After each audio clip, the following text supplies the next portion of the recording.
오늘은 제레미야가 1장 18절에서 22절까지입니다.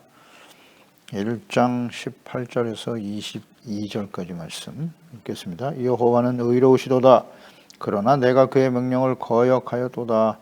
너희 모든 백성들아, 내 말을 듣고 내 고통을 볼지어다. 나의 처녀들과 나의 청년들이 사로잡혀 갔도다.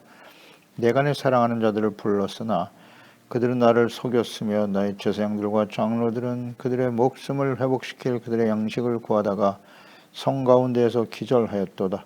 여호와여, 보시옵소서. 내가 환난을 당하여 나의 애를 다 태우고 나의 마음이 상하오니 나의 반역이 심히 크미니이다. 밖에서는 칼이 내 아들을 빼앗아가고 집안에서는 죽음 같은 것이 있나이다. 그들이 내가 탄식하는 것을 들었으나 나를 위로하는 자가 없으며 나의 모든 원수들은 내가 재난당하는 것을 듣고 주께서 이렇게 행하신 것을 기뻐하나이다. 그러나 주께서 그 선포하신 날을 이르게 하셔서 그들이 나와 같이 되게 하소서. 그들의 모든 악을 주 앞에 가지고 오게 하시고 나의 모든 죄악들로 말미암아 내게 행하신 것 같이 그들에게 행하옵소서. 나의 탄식이 많고 나의 마음이 병들었나이다. 아멘. 하나님을 속이고 배반한 하나님의 자녀들의 비극. 하나님의 진노의 심판이 시작되면 사람의 힘과 지혜로는 극복할 수 없는 일들이 사방에서 몰려온다 그랬어요. 그래서 영과 육체와 삶을 황폐하게 만들어 버리죠. 하나님의 언약의 백성 유다, 그들이 지금 바벨론에 의해서 이와 같은 환난과 곤고를 당하고 있죠. 하나님 아버지와 처녀딸 유다다 이렇게 표현했어요. 유다를 처녀딸이라고. 그러니까 순결하고 정결해야 될 하나님의 자녀 언약의 백성들이 죄악으로 더럽혀지고 우상 숭배로 더럽혀지고 완악하여 하나님의 아버지죠. 아버지의 말씀을 불순종하고 돌이키지 않음으로써 그들을 술틀에 밟으실 수밖에 없으셨던 하나님의 슬픔과 아픔.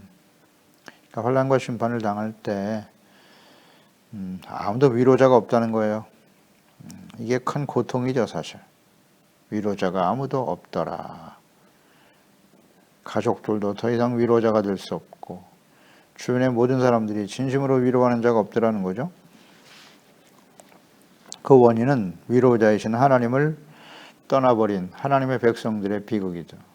그들이 위로자이신 하나님을 버렸어요. 또 하나는 참된 위로의 의미가 무엇인지를 몰라요. 참된 위로는 죄를 깨닫고 눈물을 흘리며 회개하고 돌이킬 때 하나님께서 주시는 은혜입니다. 위로. 용서죠, 위로는. 용서, 회복. 이렇게 된 원인은 예루살렘 하나님의 자녀들이 불결한 자가 되었기 때문이라고 분명히 말씀하셨어요. 하나님의 자녀 백성들은 거룩한 백성입니다. 성민이 되게 하리라. 거룩할 성자, 백성민자. 주님께서 애굽에서 그들을 구원하신 아브라함을 택하신 이후에 애굽에서 구원하신 하나님이 하신 말씀이죠. 그 택한 백성들을 향한 하나님의 뜻이잖아요. 제사장의 나라, 거룩한 백성 잊지 말아야 합니다. 이것이 이스라엘 백성들을 구원하시고 택하신 목적이에요. 이 하나님의 뜻은 변하지 않아서 오늘도 예수 그리스도 하나님의 아들을 십자가에 내어주시기까지 엄청난 대가를 지불하시면서 우리를 구원하시고 하나님의 자녀 백성 삼으신 하나님의 뜻은 뭐다? 거룩할 성자, 백성민자예요. 성민이 되게 하려 하십니다. 제사장의 나라가 되어서 모든 사람들이 하나님 앞에 나와 예수 그리스도 앞에 나와서 죄사함 받고 용서받고 의롭다함을 얻어 하나님이 다스리시는 하나님의 나라 영접하는 자 곧 그 이름을 믿는 자들에게는 하나님의 자녀가 되는 권세를 주셨다. 하나님의 자녀가 되게 하시는 거예요. 그게 하나님의 뜻입니다. 18절로 이어지죠. 여호와는 의로우시도다. 의로우신 하나님을 강조하고 있죠. 그러나 내가 그의 명령을 거역하였다. 너의 모든 백성들은 내 말을 듣고 내 고통을 볼지어다. 왜 하나님의 자녀 백성들이 이렇게 되었습니까? 하나님을 거역했기 때문이고 그 고통의 원인이 무엇이냐? 여호와는 의로우시도다. 즉 의로우신 하나님을 잘 몰랐기 때문이죠. 우리가 계속 예레미야 말씀들을 통해서 깨달은 거죠. 이스라엘 백성, 하나님 언약의 백성들이 멸망하게 된 원인이 뭐다? 간단한 단어로 요약하면 일단 교만이죠. 그리고 또 하나는 무지. 무지는 잘 몰라. 하나님이 어떤 분이신지를 몰라요. 하나님의 뜻이 어떠한지를 잘 몰라. 그리고 또 하나는 완악함이죠. 하나님의 말씀을 아무리 전해주어도 돌이키지 않죠. 이것이 이제 멸망의 원인이에요. 오늘날도 마찬가지고요. 그러니까 여호와는 의로우시도다. 의로우신 하나님. 하나님의 사랑. 사랑의 하나님은 잘 알고 강조하는데 하나님은 공의의 하나님이라는 사실을 잘 모르다라는 거죠. 이것이 멸망의 원인이에요. 오늘 시대도 마찬가지입니다. 이제 마지막 예수님의 재림과 요한계시록의 심판이 예언되어 있고 역사 속에 이루어지겠죠. 말씀대로 될 것이니. 왜 하나님의 자녀 백성들이 멸망의 길을 가게 되나요? 이 공의의 하나님을 잘 모르기 때문이에요. 여호와는 의로우시도다.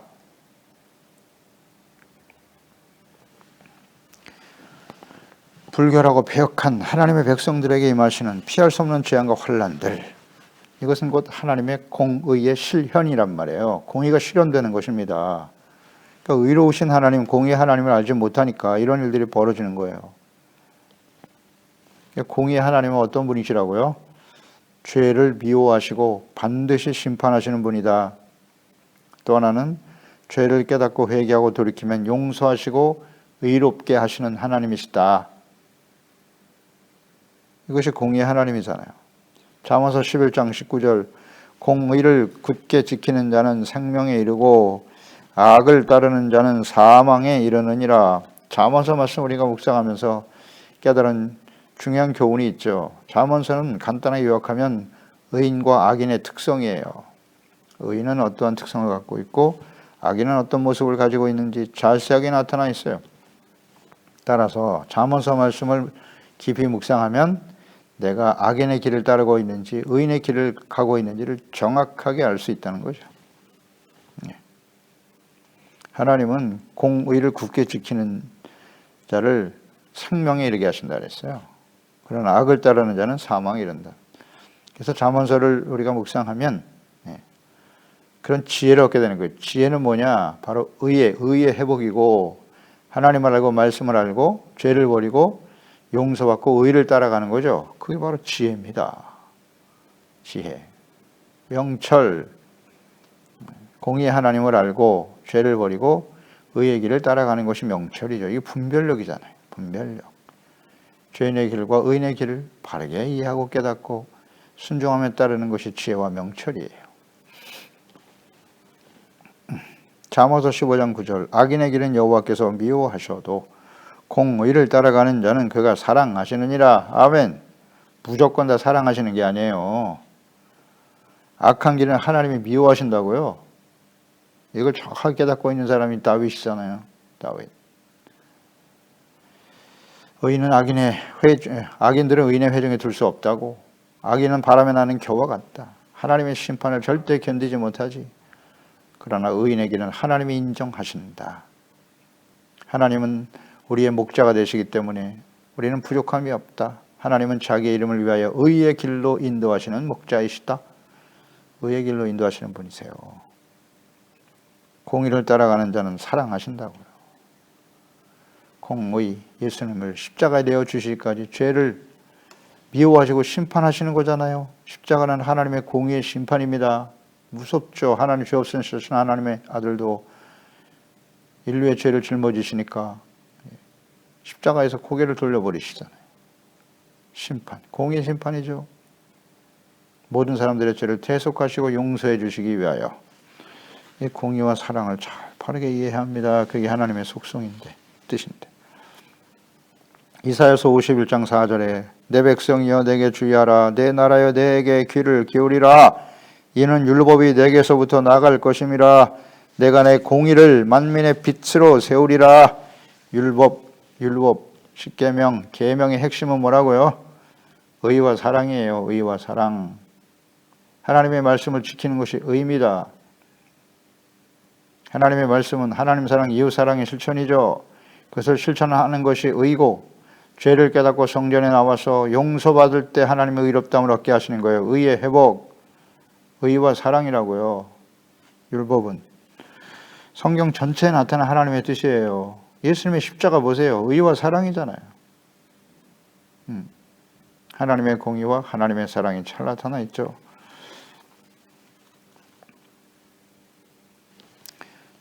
예레미야 9장 24절에서 보았죠. 자랑하는 자는 이것으로 자랑할지니 곧 명철하여 나를 아는 것과 하나님을 아는 것, 여호와는 사랑과 정의와 공의를 땅에 행하는 자인 줄 깨닫는 것이니라.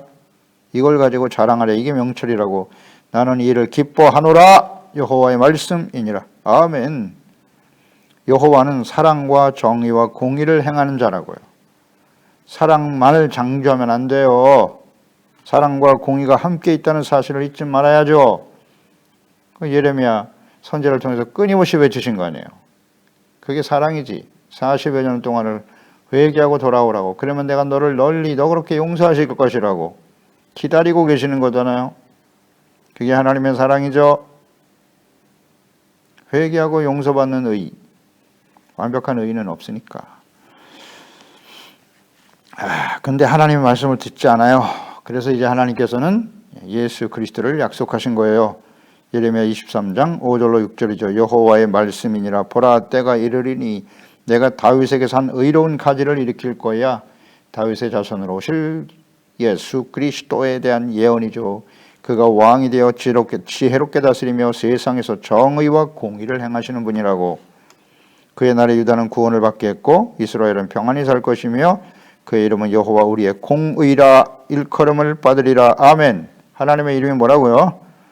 예수 그리스도의 이름이 여호와 우리의 공의. 예수님이 이 땅에 오셔서 하실 일이 뭐라고요? 공의와 정의를 행하는 것이다. 공의와 정의의 의미를 바르게 이해해야 합니다. 하나님의 말씀을 바르게 가르쳐서 말씀으로 죄를 깨닫게 하는 거잖아요. 그래서 회개하고 용서받아 십자가를 통해서 모든 죄를 대속하시고 의롭다함을 얻게 하신다. 공의. 따라서 십자가는 공의입니다. 하나님의 사랑과 공의가 동시에 나타나 있는데 사실 공의의 측면이 훨씬 크죠. 죄악 가운데 살아가는 우리들에 의하면, 우리들 측면에서 본다면 하나님의 공의가 굉장히 큽니다. 공의를 행하신다고요. 죄에 대해서는 철저하게 심판하시고 깨닫고 회개하고 돌이키는 자는 용서해 주시는 의. 어렵지 않아요. 예수님이 이 땅에 오셔서 하실 일이에요. 그대로 행하셨죠? 예수님께서는 공의를 행하셨잖아요. 그 불의한 악한 대제사장과 장로들과 서기관 바리새인들에 대해서 아주 정확하게 지적하시잖아요. 화 있을 진저 외식하는 바리새인들이요, 너희 아비는 마귀야. 네, 정확하게. 이게 하나님의 공의입니다. 죄를 죄라고 얘기해 줘야 돼요. 바르게 지적해 줘야 합니다. 잘못된 것이라고. 그게 예수께서 행하시는 일이에요. 그래서 회개하고 돌이키면 용서받는 것이고, 돌이키지 않으면 어떻게 돼요? 네, 로마에 의해서 멸망을 당하잖아요. 하나님의 공의가 실현되는 거예요. 하나님의 말씀이 선포되면 그대로 됩니다. 요한계시록 이 마지막 시대에 임할 하나님의 심판은 뭐다? 공의의 실현이죠. 이건 모르면 안 되죠. 하나님의 공의의 심판을 당하게 된 하나님의 자녀 백성들, 예레미야 당시의 백성들이죠. 19절에 내가 내 사랑하는 자들을 불렀으나 그들은 나를 속였다. 나의 제사장들과 장로들은 그들의 목숨을 회복시킬 그들의 양식을 구하다가 성중에서 기절했다. 거짓 선지자들, 부패한 제사장들, 살아보겠다고 양식을 구하다가 기절해요. 넘어질 수밖에 없었던 이런 상황을 자세하게 묘사하고 있습니다. 당시의 상황이죠. 예레미야 당시. 자, 이 말씀 중에 보면 내가 내 사랑하는 자들을 불렀다. 이게 하나님의 마음이죠. 하나님께서 그 백성들을 용서해 주시려고 사랑하는 자라고 하시잖아요. 사랑하는 백성들입니다. 그들을 불렀다고. 죄를 깨닫게 해주고 그곳에서 돌아와라. 하나님께 돌아와. 그러면 내가 너를 용서해 줄게. 그런데 그들은 나를 속였다. 속였어. 예레미야 선지자와 하나님을 속인 장면, 성경에 보면 특히 예레미야 시대에 멀리 갈 것도 없죠. 예레미야 시대에 하나님을 속인 장면이 어디에 나오냐면 예레미야 42장과 43장에서 우리가 묵상됐죠. 42장 1절에 이에 모든 군대의 지휘관과 가레의 아들 요하난과 호사의 아들 여사냐와 백성이 낮은 자로부터 높은 자까지 다 나와. 요하난이죠. 군대 지휘관이었던. 요하난은 바벨론을 대적하여, 바벨론을 이길 수가 없죠. 바벨론 군대가 너무 강력하니까. 그래서 애굽으로 내려가서 그곳에서 피하여 편안하게 살고자 하는 생각을 가지고 있었던 사람이죠. 그런데 선지자 예레미야에게 이르되 당신은 우리의 탄원을 듣고 이 남아있는 모든 자를 위하여 당신의 하나님 여호와께 기도해 주세요. 당신이 보는 바와 같이 우리는 많은 사람들 중에는 남은 적은 무리입니다. 당신의 하나님 여호와께서 우리가 마땅히 갈 길과 할 일을 보이시기를 원하나이다. 그들이 예레미야에게 이르되 우리가 당신의 하나님 여호와께서 당신을 보내사 우리에게 이르시는 모든 말씀대로 행하겠습니다. 여호와께서는 우리 가운데 진실하고 성실한 증인이 되시옵소서. 보세요. 예레미야에게 나와서 자신들의 갈 길, 행할 일을 가르쳐 달래요. 그럼 우리가 그대로 순종하겠습니다. 이렇게 접근했죠. 그에 대해서 하나님께서는 이미 요하난과 그를 따르는 무리들이 애굽에 내려가려고 하는 생각을 아시고 절대 내려가지 말라. 만약에 네가 애굽으로 내려가면 하나님께서 바벨론 군대를 보내사 애굽을 멸망시킬 거야. 그러니까 내려가지 말아라. 이 말씀을 선포하셨죠. 그러니까 43장 1절 이하에 예레미야가 그 모든 백성들에게 그들이 하나님 여호와의 말씀과 그들이 여호와께서 자기를 보내사 그들에게 이르시니 모든 말씀을 말하기를 마치니 호사의 아들 아사랴와 가레의 아들 요하난과 모든 오만한 자가, 교만하죠, 예레미야에게 말하기를 내가 거짓을 말하는도다. 우리 하나님 여호와께서 너희는 애굽에서 살려고 그리로 가지 말라고 너를 보내어 말하게 하지 아니하셨느니라. 보세요. 이는 내리의 아들 바룩이 너를 부추겨서 우리를 대적하여 갈대 사람의 손에 넘겨 죽이며 바벨론으로 붙잡아가게 하려 함이라. 대적하죠. 처음에는 뭐 하나님 말씀 그대로 우리가 순종하겠습니다 하다가 애굽에 내려가지 말라고 하니까 대적하고 일어나잖아요. 거짓을 말하고 있다고. 거짓을 말하고 있다고. 하나님 말씀이 진실하다고 말했던 사람들이. 교만하죠. 이건 하나님을 속이는 거잖아요. 대표적인 사례죠, 이게. 나를 속였고, 그러니까 하나님을 속인다는 게 무슨 의미인지 아시겠죠? 자신의 어떤 소원이 있어요. 욕망이 있어요. 자신의 뜻을 이루기 위해서 하나님 앞에 나와서 기도를 해요. 그리고 하나님이 어떤 말씀을 하시든지 나는 순종하겠나이다. 뭐 이렇게 기도를 하면서 예배도 드리면서 하나님이 자신의 생각과 다른 말씀을 주거나 어떤 상황이 이렇게 흘러가면 이것은 하나님의 뜻이 아니야. 그리고 하나님의 말씀을 버려요. 이 요하난과 같은 사람들이 오늘날 우리에게는 없을까요? 우리의 삶의 여정에는 없었나요? 많죠. 많아요. 우리도 그런 사람들 중에 하나 아니겠습니까? 나의 생각과 뜻과 하나님의 말씀이 부딪힐 때 순종하고 따라야 되는데 거부하잖아요. 그럼 요한한과 뭐가 달라요? 하나님께 드려진 기도와 주님을 위해서 열심히 헌신하며 주여 내가 이렇게 기도하고 헌신했으니 내가 원하는 뜻대로 이루어지게 하여 주시옵소서. 하나님은 아니라고 하시네. 침묵하고 계시고. 그때 우리는 어떻게 반응하죠? 이게 하나님을 속이는 겁니다. 속이는 거예요. 그래서 하나님은 너희는 스스로 속이지 마라. 갈라디아서 하나님은 만물의 여김을 받지 아니하시느니. 갈라디아 6장 아닙니까? 사람이 무엇으로 심든지 그대로 거두는 거야. 육체를 위해서 심는 자는 육체로부터 썩어질 사망을 거두는 것이고 성령을 위하여 심는 자는 영생을 거두느니라. 아멘. 이러한 백성들을 위해서 탄식하며 기도하는 선지자 하나님께 탄식하죠. 20절 여호와여 보시옵소서 내가 환난을 당하여 나의 애를 다 태우고 고통당하는 백성들의 모습을 보면서 나의 마음이 상하오니 나의 반역이 심히 크미니이다. 나의 반역이 큽니다. 하나님께 선지자는 어떤 기도를 하고 있습니까? 이스라엘 백성들의 반역이 자신이 반역인 것처럼 지금 대신하여 주님께 간구하고 있는 거예요. 하나님께 통회하며 간구하고 있는 것입니다. 자신과 언약의 백성들의 죄를 용서해 주실 것을 간구하고 있는 것이죠. 이런 환난과 시련을 지금 당하고 지나고 있는 상황이잖아요. 그래서 여기서 우리가 배우는 교훈입니다. 환난과 시련 중에 우리가 드려야 될 기도는 무엇일까요? 하나님께 대한 반역, 허물과 죄를 깨닫고 회개하고 돌이키는 기도를 드려야 한다. 그렇지 않습니까?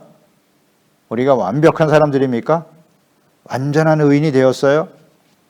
예수 믿고 구원받았으니 이제 우리는 의인이 되었습니다. 맞습니다. 틀린 말 아니죠? 모든 죄를 단번에 용서해 주시고 의롭다함을 얻게 하셨으니까요. 그럼 그 이후에도 우리는 우리의 모든 행동과 말, 언행이 다 의롭고 진실할까요? 속으면 안 됩니다. 스스로 속이지 말아라. 이렇게 가르치면 안 돼요. 또 그렇게 스스로 여기고 나는 어떤 말과 행동을 해도 다 의로운 것이라고요? 그렇지 않습니다. 근데 이걸 깨닫지 못하니까 하나님의 말씀을 통해서 책망과 교훈, 의로 교육을 받아야죠. 하나님의 자녀로 완전해지고 이제 예수 믿고 구원받았으면 갓 어린아이로 태어난 거예요. 끊임없이 말씀을 통해서 배워야죠. 하나님의 뜻이 어떠하시며 하나님이 어떤 분이신지를, 또 그 말씀과 하나님 앞에서 내가 얼마나 심각한 죄인인가, 잘못된 길을 가고 있는가를 깨닫고 책망 교훈을 통해서 바로 잡아야죠. 그게 하나님의 뜻이잖아요. 근데 나는 완벽한 사람이에요? 심각하죠. 그러니까 자신이 하고 싶은 대로 하는 거예요. 자신이 원하는 대로 자기의 소견에 오른 대로 사는 거예요. 하나님의 말씀 불편하거든요. 자꾸 책망하고 막 하지 말라 하고 회개하라 막 이런 말 듣기를 싫어해. 그게 뭐다? 교만이죠. 그런 게 교만이죠. 교만은 어떻게 하신다고요? 하나님이 대적하시고, 겸손은 뭐다? 중요하니까 계속 강조하는 거예요. 무엇이 겸손입니까? 하나님과 말씀 앞에서 자신의 죄를 인정하는 겁니다. 깨닫고 인정하고 정직하게, 속이면 안 돼요. 핑계대면 안 돼요. 정직하게 자백하고 용서를 구하는 것이 그게 겸손이에요. 언제까지요? 주님 앞에서는 그날까지. 우리가 인생 마감하는 그날까지 계속 이 겸손을 지켜가야 합니다. 온유와 겸손은 예수님의 성품이세요. 내 멍에를 메고 내게 와서 배우라고 말씀하셨어요. 배우라고. 온유하고 겸손해야 참된 안식이 찾아와. 심령이 가난한 자는 복이 있나니 천국이 저희 것임이라. 겸손한 사람만이 천국에 들어갑니다. 아멘. 교만한 자는 절대 못 감. 성경에 그렇게 말씀하고 있잖아요. 천국이 저희 것이라고. 겸손이 뭐다? 이 겸손에 대한 이해가 없으면 안 돼요. 하나님의 도우심이 없으면 살아갈 수 없습니다. 하나님께 대한 절대 의존, 그리고 철저하게 하나님 앞에서 자신의 죄를 깨닫고 회개하고 돌이키는,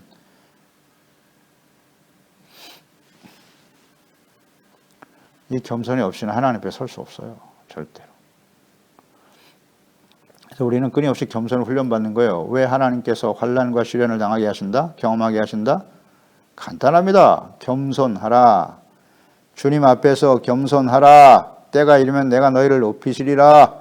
마음을 성결하게 하라. 주님 앞에 겸손하라. 겸손하기 위해서는 어떻게 해야 돼요? 하나님을 가까이 해야죠.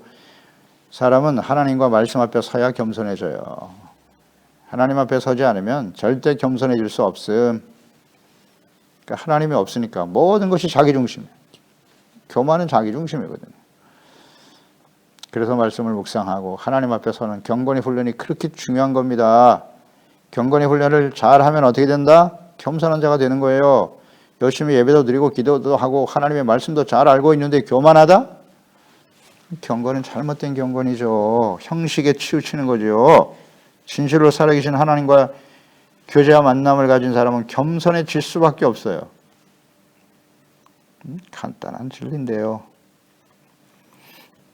하나님께서는 진심으로 통회하는 자들을 기뻐하세요. 그래서 환난과 시련이 다가올 때는 회개의 기도를 드리는 게 맞아요. 용서를 구하는 거예요. 겸손해지는 겁니다. 미가서 7장 18절 주와 같은 신이 어디 있나이까. 주께서는 죄악과 그 기업에 남은 자들의 허물을 사유하시며 용서하시는 거죠. 인내를 기뻐하신다. 긍휼 불쌍히 여기시는 거잖아요. 진노를 오래 품지 아니하시나이다. 아멘. 주님은 죄악과 기업에 남은 허물을 사유하시고 불쌍히 여기는 걸 기뻐하신다고요. 재앙과 그거 기뻐하지 않아요. 하나님의 뜻은 재앙이 아닙니다. 이사야서 55장 7절 악인은 그의 길을 불의한 자는 그의 생각을 버리고 여호와께로 돌아오라. 그리하면 조건절 그가 긍휼히 여기시리라. 우리 하나님께 돌아오라. 그가 너그럽게 용서하시리라. 아멘.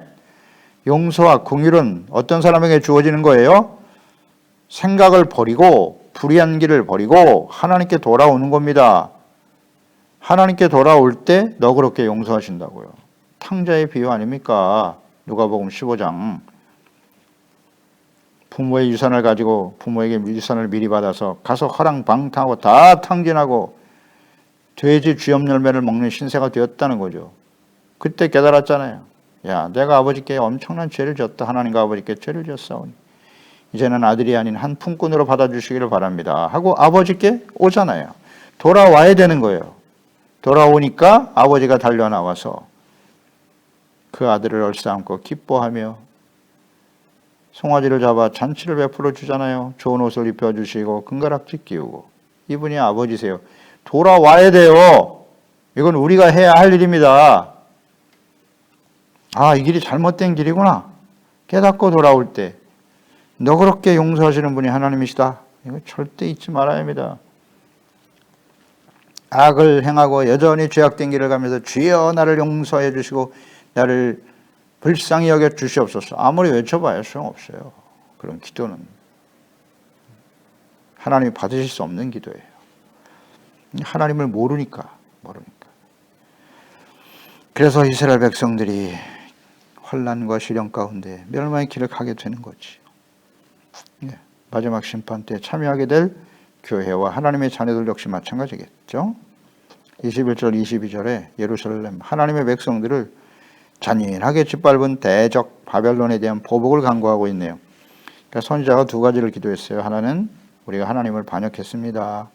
우리를 용서해 주시고 불쌍히 여겨주세요 라는 기도를 했고, 또 하나는 대적들, 바벨론이죠. 그 대적들을 하나님께서 보복해 주실 것을 간구하네요. 내가 재난당하는 나의 모든 원수들은 내가 재난당하는 것을 보고 주께서 이렇게 행하신 것을 기뻐하고 있어요. 그러나 주께서 선포하신 날을 이르게 하소서. 그들이 나와 같이 되게 해주세요.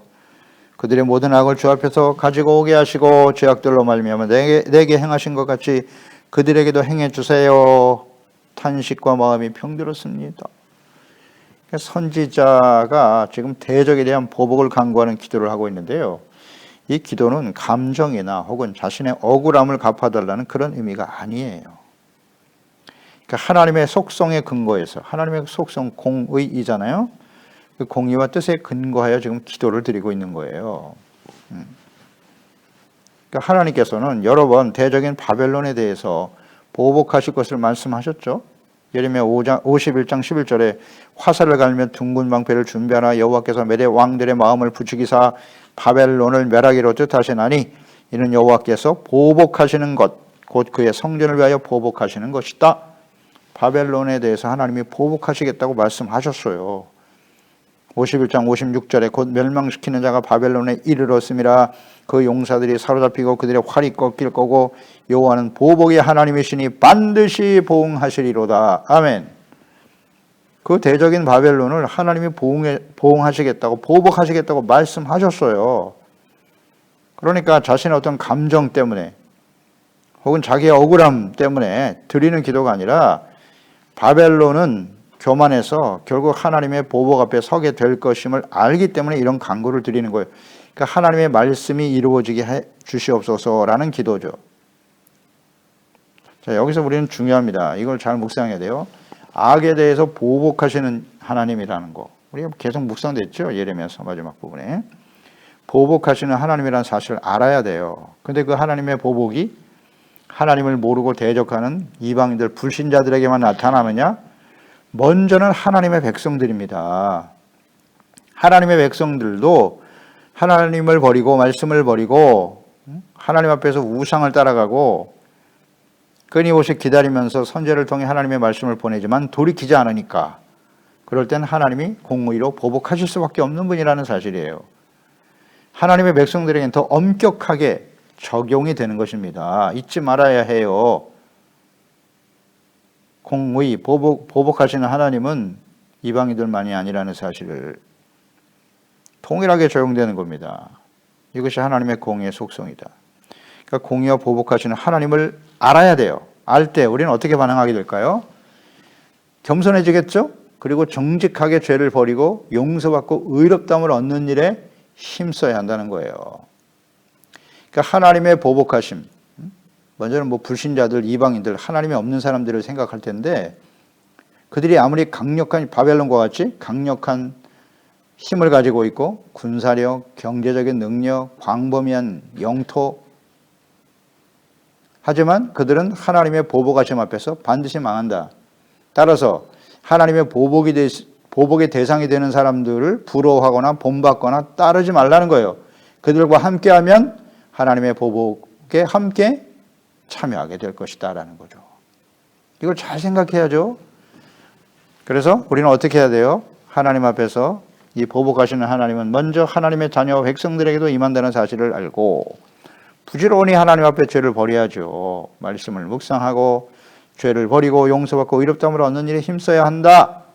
예수 그리스도의 대속을 통해 주신 의롭다함을 얻는 자녀가 되었음을 소중하게 생각하고 복 있는 사람은 의에 줄이고 목마른 자는 복이 있다. 줄이고 목마른 자와 같이 의를 소중하게 여겨야죠. 항상 하나님과 말씀에 복종하고 두렵고 떨림으로 구원을 이루어 가야 하겠죠. 이 보복하시는 하나님을 안다면 아멘. 이 하나님의 진정 알고 있나요? 그냥 입술로만 아는 게 아니라 하나님을 알면 당연히 이러한 모습으로 나타나야죠. 나타나야죠. 행함이 없는 믿음 자체가 죽은 거니까 그건. 또 하나 부지런히 말씀을 묵상하고 죄를 버리고 용서받고 의를 얻는 일에 힘써야 되고요. 또 하나는 대적들에게도 하나님께서 반드시 보복하시는 분이심을 알고 그들을 본받고 따르지 말아야 된다는 거. 아무리 그들의 힘이 강력해도 유혹이 굉장히 강하죠. 그들과 함께 동조하고 불의와 타협하면 나에게 엄청난 유익이 찾아오고 재산과 소유와 명예가 주어진단 말이에요. 뭐 이 유혹은 정말 뿌리치기 어려운 유혹이에요. 그러나 그들과 함께 손을 잡는 순간 하나님의 보복을 함께 당하게 된다는 걸 잘 생각하라는 거예요. 절대 불의와 악한 자와 타협하지 말라. 시편 1편으로 돌아가는 거죠. 복 있는 사람이 뭐냐? 악인의 꾀를 도모하지 않는 거다. 죄인의 길에 서지 않는 것이고 오만한 자의 자리에 앉지 않는 것이 복 있는 사람이라고. 그러기서는 여호와의 말씀을 즐거워해 주야로 묵상하는 자로다. 아멘. 그리고 우리가 또 하나 생각해야 될 것은 이 악인의 형통을 절대 부러워하지 말라. 알겠죠? 그들을 절대 본받고 따르지 말아야 된다는 거 명심해야 합니다. 원망하거나 불평하지도 말라 그랬어요. 악인의 형통. 그들은 푸른 채소같이 속히 쇠잔할 것이다. 예. 바람에 나는 겨와 같은 거예요. 그래서 절대 하나님의 심판을 견딜 수 없다는 사실. 예. 보복하시는 하나님, 이 하나님을 알기 때문에 그들 때문에 뭐 원망하거나 불평하거나 부러워하고 따르는 사람이 되어서는 안 된다. 아멘입니다. 장차 바벨론과 같이 교만하고 하나님과 보내신 자 예수 그리스도와 그의 자녀들을 대적하고 박해하고 조롱하는 사람들, 악한 세상 통치자들, 그들의 최후가 어떻게 된다고요? 계시록 14장 8절에 또 다른 천사 곧 둘째가 그 뒤를 따라 말하되 무너졌도다 무너졌도다 큰 성 바벨론이여 모든 나라에게 그의 음행으로 말미암아 진노의 포도주를 먹이던 자로다. 아멘. 이런 바벨론과 같은 세상은 반드시 망합니다. 강력한 인본주의, 배금 사상, 얼마나 교만합니까? 하나님과 그리스도, 예수 그리스도와 그를 따르는 하나님의 자녀들을 무시하고 멸시하고 학대하고 짓밟고 반드시 망합니다. 그러니 우리는 선택을 잘해야 돼요. 어떤 선택을 해야 될 것인가? 보복하시는 하나님, 공의의 하나님을 알고 항상 복종하고 두렵고 떨림으로 구원을 이루어가며 마음을 성결하게 하고 주님 앞에 겸손한 우리 소중한 지체와 가족들, 자녀들이 되어야 할 것입니다. 기도하겠습니다. 하나님 아버지 감사합니다. 오늘도 주의 말씀을 통해서 하나님의 자녀 백성들, 그들이 하나님을 배반하고 속인 결과가 이와 같이 참담하다는 사실을 역사적으로 우리에게 증명하고 깨닫게 해주셨습니다. 우리는 이런 시련과 환난을 당할 때 하나님 앞에 반역하고 허물과 죄를 끊임없이 깨닫고 겸손한 자세로 돌이키게 하시고 보복하신 하나님의 공의를 알고 더 두렵고 떨리는 마음으로 말씀 앞에 죄를 버리고 씻음받고 용서받고 의롭다함을 얻으며 악으로 형통한 자들을 절대 부러워하거나 원망하지 말고 불평하지 말고 겸손히 주님을 따르는 우리 모든 제가족들 자녀들 다 되게 하소서. 예수님의 이름으로 기도드립니다. 아멘.